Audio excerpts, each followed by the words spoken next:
ኢና ሊላሂ ወኢና ኢለይሂ ራጂዑን በመካነ ሰላም ከተማ የኑር መስጂድ ኢማምን ጨምሮ 4 ሙስሊሞች መገደላቸው ተገለጸ።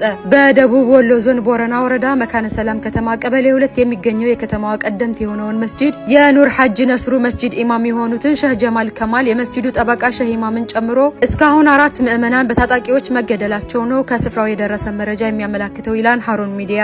ከስፍራው በደረሰ መረጃ መሰረት ከተገደሉት ምዕመናን በተጨማሪ የቆሰሉ ሰዎች መኖራቸውም ተገልጿል። በዛሬው ዕለት ከኢሻ ሶላት በኋላ በመስጂዱ ዘልቀው የገቡ ታጣቂ ኃይሎች በፈጠሩት ተኩስ ነው ምዕመናኖቹ መገደላቸው የተገለጸው። ታጣቂ ኃይሎች ወደ መስጂድ ሲገቡ አዛን ሲያሰሙ የነበሩትን የመስጂዱን ኢማም ሸህ ጀማል ከማልን አዛናቸውን ሳይጨርሱ በተኩስ ርምታ እንደገደሏቸው ነው የተገለጸው። መካነ ሰላም መስጂድ ኑር ሐጂ ነስሩ አብዱልከሪም መስጂድ የአማራ ክልል መጅሊስና የሸህ ደባት ልጅ የሆኑትን መስጂድ ውስጥ የፋኖ ኃይል ኢሻ ሶላት ላይ ገብተው ኢማሙ ሸህ ጀማል አብዱሰመድን ጨምሮ 4 ሰዎችን ገለዋል። እስካሁን የተገደሉት የሚከተሉት ናቸው። ሸህ ጀማል ከማል የመስጂዱ ኢማም፣ ሸህ ኢማም የመስጂዱ ኻዲም፣ ወጣት አብዱሰመድና ወጣት ቃሲም ዳኘ ናቸው። ኢና ሊላሂ ወኢና ኢለይሂ ራጂዑን። አረባካችሁን ከመስጂዳችን ውጡ፣ እኛ ምን እናደርጋችሁ፣ የገጠማችሁ መንግስት ነው እያሉ ማይኩን እንደያዙ የጥይት ሩምታ ከፈቱባቸው።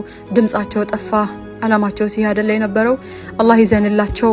ከዚህ በፊት የሞጣ ሙስሊሞች፣ ከዛም የአንዋር መስጂድ፣ አሁን ደግሞ መካነ ሰላም። እስከ መቼ የሙስሊሞች ደም እየፈሰሰ?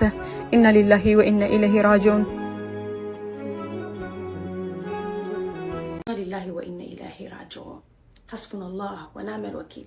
አላህ የሻሂዶቻችንን ሩህ ይቀበልልን። ግን ምን ባደረጉ? በዱዓ ሀገርን በጠበቁ። ድሮ በስልጥኑ ጊዜ እኮ እንኳን አይደለም መስጊድ ድረስ ተገብቶ ሊገደሉ ይቅርና የእምነቱ ተከታይ ያልሆነ ሰው ቤተ እምነታችንን አይረግጥም ነበር። ታዲያ ያኔ በስልጥኑ ጊዜ ነው፣ ያኔ በመሰልጠኑ ጊዜ ነው። አሁን በመሰይጠኑ ጊዜ ግን ልክ ጠላት የምትዋጉ ይመስል በሙሉ ትጥቅ ገብታችሁ መስጊድ ድረስ አባቶቻችንን ገደላችሁ። ሐስቡናላህ ወነዕመል ወኪል። ምን ባደረጉ? ችግራችሁ ከማን ነው?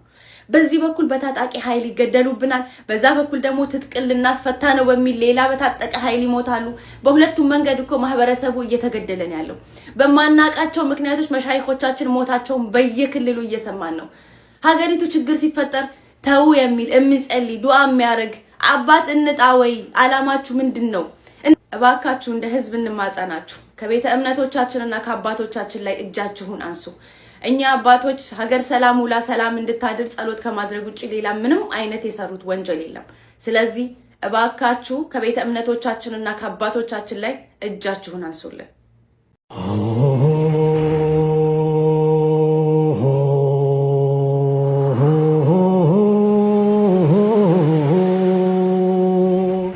ليس الغريب غريب الشام واليمن